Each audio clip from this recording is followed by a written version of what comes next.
Hi friends, जैसे कि हमारी फ्रंट एंड की इंटरव्यू सीरीज चल रही है।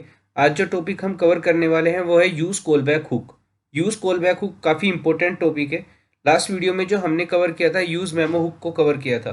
ये रिएक्ट में हम परफॉर्मेंस इन्हेंसमेंट के लिए इन चीज़ों का यूज़ करते हैं। और जब भी बात आती है हमारे इंटरव्यू की, फ्रंट एंड पे कोई भी इंटरव्यू दे रहा है रिएक्ट पे, तो एक क्वेश्चन जरूर पूछा जाता है कि हम रिएक्ट की परफॉर्मेंस को इन्हेंस कैसे कर सकते हैं, उसकी एप्लीकेशन में हम उसकी परफॉर्मेंस कैसे बढ़ा सकते हैं। तभी हमारे दिमाग में आता है या एक क्वेश्चन या एक आंसर बनता है हमारा कि जब हम बोलते हैं कि मेमोराइजेशन का यूज़ करके हम ये करते हैं, लेकिन मेमोराइजेशन को हम परफॉर्म कैसे करते हैं? यूज़ मेमो का यूज़ करते हैं, यूज़ कॉल बैक का यूज़ करते हैं। तो यूज़ कॉल बैक को हम यूज़ एक्चुअल में कैसे करते हैं, चलो आज मैं आपको बताने वाला हूँ। यहाँ पे मैंने बहुत सिंपल सा एक छोटा सा प्रोग्राम बनाया है। जैसे मैं ऐड बनाना पे क्लिक करता हूँ तो बनाना का प्राइस इंक्रीज होता जाता है, और जैसे मैं ऐड एप्पल पे क्लिक करता हूँ तो एप्पल का प्राइस इंक्रीज होता जाता है। लेकिन आप एक चीज़ देख रहे होंगे, चलो मैं कोड में आपको दिखाता हूँ कि कैसे मैंने इन चीज़ों को रखा है। सबसे पहले एक एप्पल डॉट जेएसएक्स है मेरी, जिसमें मैंने क्या किया है, दो स्टेट बना लिए हैं, एप्पल और बनाना। और सिंपल से दो फंक्शन है मेरे, एक दो एरो फंक्शन है, लाइक ऐड बनाना, ऐड एप्पल।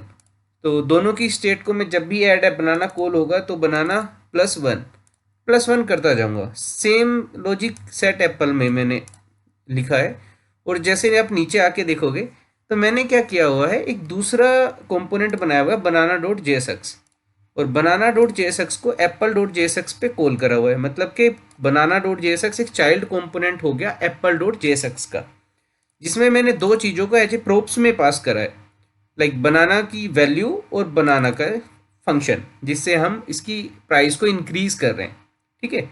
अब जब भी हमारा पेरेंट कंपोनेंट कॉल होगा तो चाइल्ड कंपोनेंट भी ओबियसली कॉल होगा। चलो मैं आपको लाइव दिखाता हूँ कैसे ये काम कर रहा है। ऐड बनाना पे अगर मैं क्लिक कर रहा हूँ तो कमिंग इन चाइल्ड कंपोनेंट, अब मैं दिखा देता हूँ। बनाना में मैंने एक कंसोल लगाया हुआ है, जब भी बनाना वाले कंपोनेंट पे जाएगा तो ये कंसोल करेगा कमिंग इन चाइल्ड कंपोनेंट बनाना। जैसे ऐड बनाना पे अगर मैं क्लिक कर रहा हूँ तो देखो इसकी वैल्यू बढ़ती जा रही है। कमिंग इन चाइल्ड कंपोनेंट बनाना की 12 है, फिर क्लिक किया 14, 16, 18, 19, 20।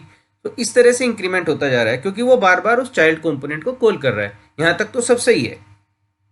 लेकिन अगर मैं ऐड एप्पल पे क्लिक करता हूँ तो फिर भी चाइल्ड कंपोनेंट को कॉल कर रहा है। देखो आप, अभी इसकी वैल्यू 10 है, ऐड एप्पल पे क्लिक किया 12, 14, 16, 18।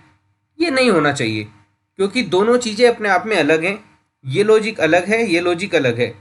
इन्हीं चीज़ों से अननेसेसरी के अगर हमारे कंपोनेंट्स इस तरह से कॉल होते हैं, ये तो एक छोटा सा एग्जांपल है। जब पूरी एप्लीकेशन हमारी बन के तैयार हो जाती है तो बहुत सारे कंपोनेंट ऐसे हो जाएंगे जो अननेसेसरी कॉल होंगे, ये हमारे परफॉर्मेंस को स्लो डाउन कर देंगे। तो इन्हीं चीज़ों को ऑप्टिमाइज करने के लिए रिएक्ट में बहुत सारी चीज़ें हैं। जैसे आज हम यूज़ करने वाले हैं यूज़ कॉल बैक हुक का। तो हम क्या काम करेंगे, एप्पल डॉट जेएसएक्स पे जाएंगे और यूज़ कॉल बैक को हम कॉल कर लेंगे, इंपोर्ट कर लेंगे, और जो हमारा बनाना वाला जो फंक्शन है हम उस बनाना वाले फंक्शन पे ये लगा देंगे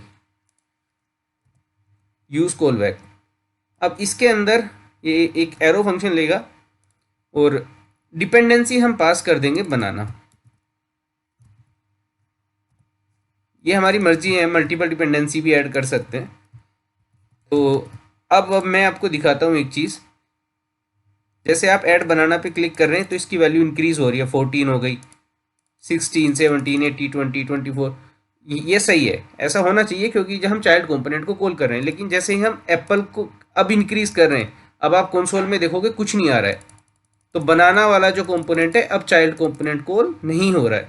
तो इन्हीं छोटी छोटी चीज़ों से हम अपनी एप्लीकेशन की परफॉर्मेंस को इन्हेंस करते हैं। और लाइट हाउस में अगर आप चेक करोगे तो इसका बहुत आपको इफेक्ट देखने को मिलेगा कि पहले परफॉर्मेंस क्या थी और बाद में परफॉर्मेंस क्या हो गई है। तो इसी तरीके से हम यूज़ कॉल बैक का यूज़ करते हैं। अब आपके दिमाग में आ रहा होगा यूज़ मेमो भी इसी तरह का काम कर रहा था। नहीं, यूज़ मेमो जो था वो हमारा मेमोराइज्ड वैल्यू रिटर्न कर रहा था, लेकिन यूज़ कॉल बैक जो है ये मेमोराइज्ड फंक्शन हमें रिटर्न करके दे रहा है। अब जब भी कभी आपसे कोई इंटरव्यू में पूछे कि यूज़ मेमो और यूज़ कॉल बैक में क्या डिफरेंस है, तो आपको बताना है कि यूज़ मेमो में हम मेमोराइज्ड वैल्यू हमें मिलती है, यूज़ कॉल बैक में हमें memorized function as a call back function हमें मिलता है।